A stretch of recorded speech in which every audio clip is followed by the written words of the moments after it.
আপনি কি কখনো ভেবেছেন জীবনে হঠাৎ করে কেন একের পর এক সমস্যা আসছে? কেন সব কিছু ঠিক চলার পরেও অজানা বাধা এসে দাঁড়ায়? হয়তো আপনি ভাবছেন ভাগ্য খারাপ, কিন্তু শাস্ত্র বলে এটা সবসময় দুর্ভাগ্য নয়, অনেক সময় এটি ভগবান শিবের পরীক্ষা। কারণ মহাদেব যখন তার ভক্তকে ভালোবাসেন তখন তিনি তাকে পরীক্ষা করেন, আর সেই পরীক্ষার মধ্য দিয়েই তৈরি করেন আরও শক্তিশালী, আরও পবিত্র। বন্ধুরা, প্রথম সংকেতটি হলো হঠাৎ জীবনে কঠিন সমস্যা আসা। যখন শিব আপনার পরীক্ষা নেন তখন জীবনে একের পর এক কঠিন পরিস্থিতি আসতে শুরু করে। যে কাজ সহজে হয়ে যেত সেটাই হঠাৎ কঠিন হয়ে যায়। আপনি হয়তো ভাববেন, কেন আমার সাথেই এমন হচ্ছে? কিন্তু শাস্ত্রে বলা হয়েছে, ক্ষিপ্রং ভবতি ধর্মাত্মা শস্য শান্তিং নিগচ্ছতি।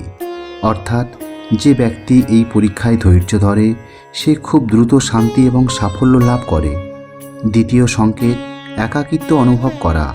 এই সময় আপনি অনুভব করবেন সবাই যেন আপনার থেকে দূরে সরে যাচ্ছে। বন্ধু, পরিবার, কেউ আপনাকে ঠিক বুঝতে পারছে না।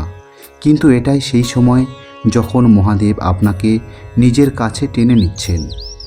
মহাদেবং মহাত্মানং সর্বলোক নমস্কৃতম। অর্থাৎ মহাদেব সেই শক্তি যিনি একা থাকলেও আপনাকে পূর্ণতা দেন। তৃতীয় সংকেত, ভক্তি ও আধ্যাত্মিকতার প্রতি আকর্ষণ বৃদ্ধি। হঠাৎ করেই আপনার মন ভক্তির দিকে ঝুঁকতে শুরু করবে। মন্ত্র জপ করতে ইচ্ছে করবে, শিবের নাম শুনতে ভালো লাগবে।